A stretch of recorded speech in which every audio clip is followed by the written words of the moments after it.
दोस्तों आज हम बात करेंगे किडनी।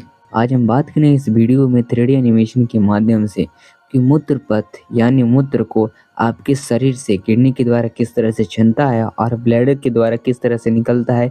पूरी जानकारी इस वीडियो में जानेंगे 3D एनिमेशन के माध्यम से। तो आइए शुरू करते हैं। दोस्तों मूत्र को बाहर निकालने के लिए शरीर की जल निकासी प्रणाली है। दोस्तों बात करें तो ये अपशिष्ट और आंतरिक तरल पदार्थ से बनी होती है। सामान्य पेशाब होने के लिए मूत्र पथ में शरीर के सभी अंगों को एक साथ और सही क्रम में काम करना आवश्यक होती है। दोस्तों वही हम बात करें मूत्र पथ में 2 गुर्दे यानी 2 किडनी होती है और 2 मूत्र वाहिनी, 1 मूत्राशय और 1 मूत्रमार्ग शामिल है। दोस्तों आइए इन सभी के बारे में हम डिटेल से जानते हैं। सबसे पहला आपका आता है गुर्दे यानी किडनी। 2 वीन के आकार के अंग हैं जिनमें से प्रत्येक मुट्ठी के आकार के होते हैं। वे अपनी पसलियों के पिंजरे के ठीक नीचे स्थित होते हैं।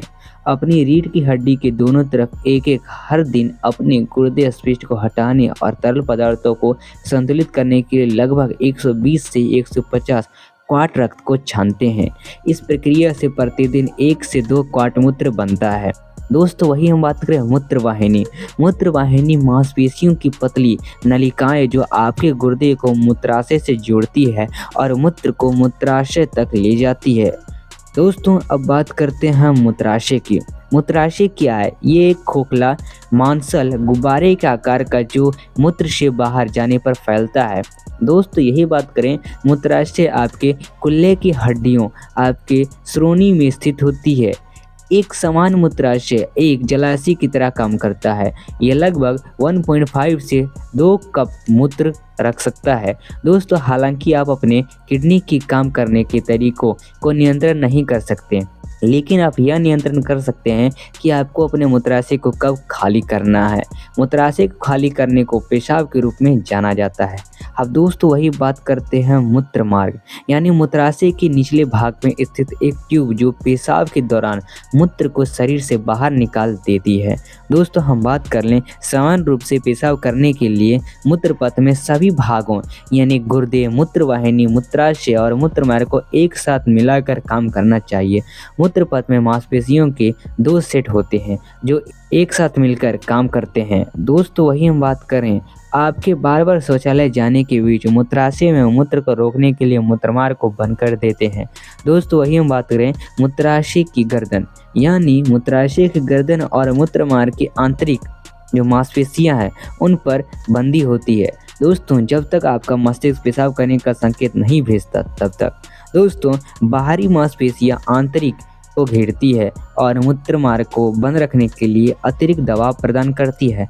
दोस्तों मूत्र को बाहर निकालने से रोकने के लिए आप जानबूझकर बाहरी और क्या करते हैं फ्लोरी मांसपेशियों को दबाव बना सकते हैं। दोस्तों वही हम बात करें पेशाब कैसा होता है। पेशाब करने के लिए आपका मस्तिष्क स्फिंक्टर को आराम करने का संकेत देता है, फिर यह मूत्राशय की मांसपेशियों की दीवार को कसने का संकेत देता है जिससे मूत्र मार्ग से होकर मूत्राशय से बाहर निकाला जाता है।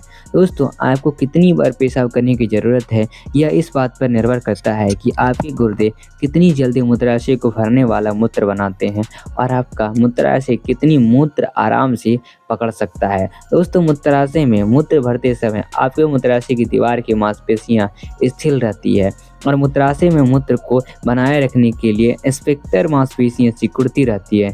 जैसे ही आपका मूत्राशय भरता है आपके मस्तिष्क को भेजे गए संकेत आपको जल्दी से शौचालय जाने के लिए कहा जाता है।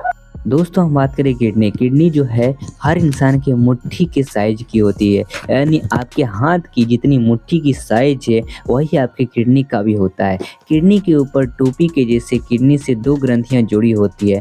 इन ग्रंथियों का एड्रिनल ग्लैंड कहते हैं। एड्रिनल ग्लैंड हमारे बॉडी के लिए बहुत ही इंपॉर्टेंट हार्मोन को बनाता है। किडनी का काम हमारे बॉडी में ब्लू को फिल्टर करना। दोस्तों ये साथ ही हमारे बॉडी में वाटर लेवल को कंट्रोल करके यूरिन यानी पेशाब को बनाता है और किडनी हमारे ब्लू में मौजूद अमोनिया और कुछ हानिकारक पदार्थ को ब्लू में ही मौजूद पानी के मध्य में एब्जॉर्ब करके उसे यूरिन को बनाता है। दोस्तों किडनी से तो ब्लू वेसल जुड़ी हुई होती है। एक से अशुद्ध खून किडनी के अंदर जाता है और दूसरी से शुद्ध होकर खून बाहर आता है। किडनी से एक पाइप नीचे की तरफ निकली हुई होती है, इसे यूरेटर कहते हैं। इसी यूरेटर से किडनी के द्वारा बनाया गया यूरिन बाहर निकलता है और नीचे जाकर एक टैंक में जमा होता है जिसे कहते हैं ब्लैडर। दोस्तों वही हम बात करें, ब्लैडर लगभग 500 ml तक यूरिन को स्टोर करके रख सकता है। जब ब्लैडर में 300 ml तक यूरिन इकट्ठा हो जाता है तब हमें मूत्र विसर्जन की इच्छा होने लगती है। चलिए अब देखते हैं कि किडनी ब्लू को फिल्टर करता कैसे है। दोस्तों हमारा किडनी टोटल करभागन से मिलकर बना है। पहले ये बाहर का कवाड़ वाला भाग इसे रीनल कैप्सूल कहते हैं, दूसरा इसके अंदर का भाग इसे मेडुला कहते हैं और तीसरा या यूरेटर से जुड़ा हुआ भाग से इसे पेल्विस कहते हैं और चौथा या बीच वाला भाग इसे कॉर्टेक्स कहते हैं। दोस्तों किडनी का सबसे इम्पोर्टेंट पार्ट यही कॉर्टेक्स है, क्योंकि इस कॉर्टेक्स वाले हिस्से से हमारा ब्लू फिल्टर होता है। दोस्तों कॉर्टेक्स एक तरह की बहुत ही छोटी कोशिकाओं यानी सेल से मिलकर बना होता है जिन्हें नेफ्रॉन कहते हैं। यानी नेफ्रॉन सेल्स हमारे ब्लू को फिल्टर करने का काम करते हैं और एक नेफ्रॉन सेल्स स्ट्रक्चर कुछ इस तरह से है। दोस्तों इसके फ्रंट में बॉल के साइज का एक स्ट्रक्चर होता है जिसे वुमेन कैप्सूल कहते हैं। दोस्तों इसके अंदर गज के रूप में ब्लू रूसेल्स कहे जाते हैं। यहीं पर ब्लू को फिल्टर करने का काम किया जाता है और इसका प्रोसेस कुछ इस तरह से है। इन बाहर की ब्लू कैपिलरी से अशुद्ध खून वुमेन कैप्सूल में इंटर होती है। यहाँ अंदर आने के बाद ग्लैमर्स ब्लू को फिल्टर करने लगता है। जब खून से सारी अशुद्धियाँ बाहर निकाली जाती है तब वुमेन कैप्सूल इन अशुद्धियों खून के अंदर मौजूद पानी की मदद से एब्जॉर्ब करके आगे ट्यूब में भेजता है। वुमेन कैप्सूल से जुड़ी यह ट्यूब आगे जाकर एक कलेक्टिंग डक्ट के जुड़ी जाती है।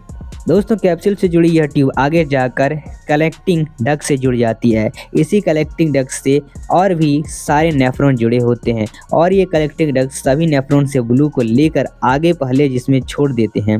दोस्तों जहां ये अशुद्ध या यूरेटर से होते हुए वाटर में जमा हो जाती है और फिर लास्ट में हमारे शरीर से बाहर निकाल दी जाती है।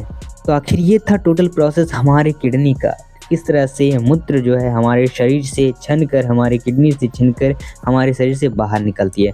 दोस्तों अगर ये वीडियो आपको पसंद लगी तो 3D एनिमेशन के माध्यम से और भी वीडियो प्राप्त करने के लिए हमारे चैनल को अभी सब्सक्राइब करें। बाय।